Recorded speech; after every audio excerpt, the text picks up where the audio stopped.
History का सबसे dangerous phase तब होता है जब पूरा सिस्टम टूट चुका होता है। ठीक है। या फिर हम कह लें कि पुराना सिस्टम जो है ना डिस्ट्रॉय हो चुका है और नया सिस्टम अभी बनना स्टार्ट हुआ है और अभी नहीं बना हुआ है, हमारे पास नहीं है। ठीक है।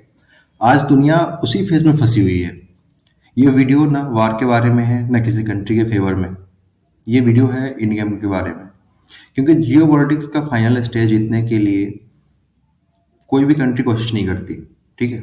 जियो पॉलिटिकल वॉर कोई भी जीतने की कोशिश नहीं करता। यहाँ पे कोई बचत की लड़ाई नहीं होती, सरवाइव करने का होता है। जियो पॉलिटिकल वॉर में हम अपने कंट्री को कैसे बचाएंगे, लोग उसके लिए लड़ते हैं। ठीक है। तो आइए शुरू करते हैं। चैप्टर 1 में हमने देखा कुछ ऐसे वर्ड्स जो जियो पॉलिटिकल टर्म्स में आते हैं। 2 में हमने कुछ जियो पॉलिटिकल तरीके को समझना कोशिश किया। 3 में हमने और डिटेल में पढ़ा। 4 पार्ट में हमने और देखा कि मतलब कैसे होता है, कौन रूल करता है। आज हम पढ़ेंगे या फिर आज हम जानेंगे why every world order eventually collapse.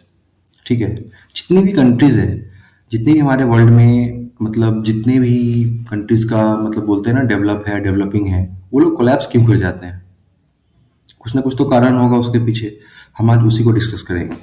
चलिए शुरू करते हैं। हर वर्ल्ड ऑर्डर्स कोलैप्स होता है। ठीक है। रीजन सिंपल है, पावर स्टैटिक नहीं होता। ओके। इकोनॉमिक डोमिनेंस एरोगेंस साबित करता है। एरोगेंस का मतलब ओवर रीच हो गया, ओवर रीच का मतलब रेजिस्टेंस हो गया, और रेजिस्टेंस का मतलब फ्रेगमेंटेशन। ठीक है। रोमन एम्पायर हो, ब्रिटिश एम्पायर हो या मॉडर्न फाइनेंशियल ऑर्डर, सबका ग्राफ सेम होता है। वर्ल्ड ऑर्डर तब नहीं गिरता जब वो वीक होता है। वर्ल्ड ऑर्डर तब गिरता है जब वो ओवर एक्सटेंडेड हो जाता है। ठीक है।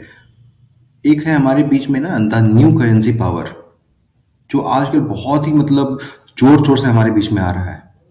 कल तक पावर का मतलब था पैसा, आज पावर का मतलब है कंट्रोल ओवर इसेंशियल। ठीक है। न्यू पावर एसेट क्या है? Energy security, food resilience, technology ownership, supply chain control, trust and stability. जो इन 5 चीजों को मैनेज कर लेता है उसे मिसाइल्स की जरूरत नहीं होती। फ्यूचर की वॉर्स करेंसी से नहीं, कैपेबिलिटी से जीती जाएंगी, और ये हम सभी जानते हैं। नहीं जानते हैं तो इस वीडियो के खत्म होने के बाद आप सभी जान जाओगे। ठीक है। The silent death of globalisation. Globalisation का खात्मा हो रहा है। एकदम धीरे धीरे ग्लोबलाइजेशन को हम लोग खत्म कर रहे हैं। कैसे? ग्लोबलाइजेशन ऑफिशियली जिंदा है लेकिन प्रैक्टिकली वो फ्रैक्चर हो चुका है। रियलिटी है friend shoring, regional blocks, strategic trade, control interdependence. World अब एक मार्केट नहीं, मल्टीपल कैंप्स बन चुका है। ठीक है।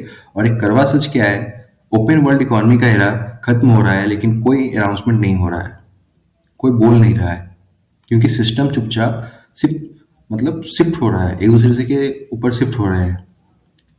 ठीक है। और सबसे पहले कौन गिरेगा इसमें अगर हम बात करें? सबसे पहले वो कंट्री स्ट्रगल करेगी जो सिर्फ एक चीज पर डिपेंडेंट है। ठीक है। कौन कौन चीजें होंगी हाई रिस्क के लिए? एक्सपोर्ट, डेट, जो सिर्फ एक्सपोर्ट पे डिपेंडेंट है, कर्ज पे डिपेंडेंट है, जो सिर्फ टेक पे डिपेंडेंट है। ठीक है। नॉन टेक समझ में ही नहीं आता उनको। पॉलिटिकली अनस्टेबल डेमोक्रेसीज, इन पे ज्यादा खतरा है। शॉक आने पर सबसे पहले फ्रैगल बैलेंस टूटता है, ये सभी जानते हैं। क्राइसिस में साइज नहीं फ्लेक्सिबिलिटी डिसाइड होती है। इस पे ध्यान देंगे। और इंडिया का सर्वाइवल एडवांटेज क्या है? तो इंडिया का एडवांटेज हेडलाइन में नहीं दिखता, लेकिन इंडिया का जो हिडन स्ट्रेंथ है, जो छुपा हुआ ताकत है उसका, demographic depth, sorry demographic depth, गहराई। जो इंडिया का सेकंड हम अगर बात करें तो डोमेस्टिक कंजम्पशन काफ़ी अच्छा है। पॉलिटिकल कंटिन्यूटी, स्ट्रेटेजिक एम्बिग्यूटी, और इंटरनेशनल और इंस्टीट्यूशनल मेमोरी। ठीक है। ये इंडिया को मतलब बाकी कंट्री से ऊपर रखता है। तो इंडिया परफेक्ट नहीं है लेकिन इंडिया एडेप्टिव है, खासकर अभी के टाइम पे। फ्यूचर का लीडर वो नहीं होगा जो सबसे पावरफुल हो। फ्यूचर का लीडर वो होगा जो सबसे ज्यादा शॉक को एब्जॉर्ब कर सके। ठीक है। और वही वर्ल्ड को लीड करेगा। ठीक है। अगर हम साइकोलॉजिकल इफेक्ट की बात करें तो इन गेम का सबसे बड़ा टेस्ट इकोनॉमी का नहीं होता, इन गेम का टेस्ट होता है साइकोलॉजी का। ठीक है। हमारी जनता जो है ना, मास बिहेवियर क्या होता है? Fear of buying, herd mentality, झुंड में चलो, ठीक है, पॉलिटिकल एक्सट्रीमिज्म, नैरेटिव एडिक्शन। जो सोसाइटी पैनिक करती है वो गलत डिसीजन लेती है। अब जियो पॉलिटिक्स में सबसे पहले लोग हारते हैं, कंट्रीज बाद में। मैंने पहले भी बोला है कि लोगों को ज्यादा नुकसान होता है। ठीक है, इस पूरे सीरीज में एक सच हमारे सामने आया, ठीक है, कि what actually decide survival. Survival के लिए क्या चाहिए और क्या निर्धारित करता है हमारा सर्वाइवल। इस पूरी सीरीज का फाइनल ट्रूथ यही है, सर्वाइवल का मतलब वॉर जीतना नहीं होता। सर्वाइवल का मतलब होता है सिस्टम इंटैक्ट रखना जब बाकी टूट रहे हैं। ठीक है, जीतने वाले के पास क्या होगा? काम डिसीजन मेकर्स होंगे, वो फ्लेक्सिबल इकोनॉमीज होगी, लो ईगो लीडरशिप होगा, इन्फॉर्म सिटीजन्स होंगे। ओके, फ्यूचर का सुपर पावर वो नहीं होगा जो सबसे ज्यादा कंट्रोल करे। फ्यूचर का सुपर पावर वो होगा जो लिस्ट पैनिक करे। ओके, अगर आप यहाँ तक आए हो तो आप कंज्यूमर नहीं हो, आप ऑब्जर्वर बन चुके हो। ठीक है, और ऑब्जर्वर्स के लिए नेक्स्ट लेवल होता है पर्सनल स्ट्रैटेजी। पर्सनल स्ट्रैटेजी आप खुद बना सकते हो।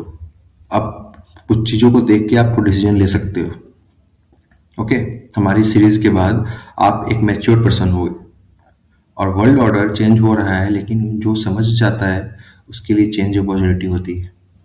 ओके, तो इस पे फोकस करेंगे। Thank you so much Phoenix science में बने रहने के लिए। अगर हम आपको ये जियो पॉलिटिकल सीरीज पसंद आया हो तो हमारे चैनल को लाइक कीजिए, सब्सक्राइब कीजिए और ज़्यादा से ज़्यादा लोगों तक शेयर कीजिए। Thank you so much Phoenix science में बने रहने के लिए।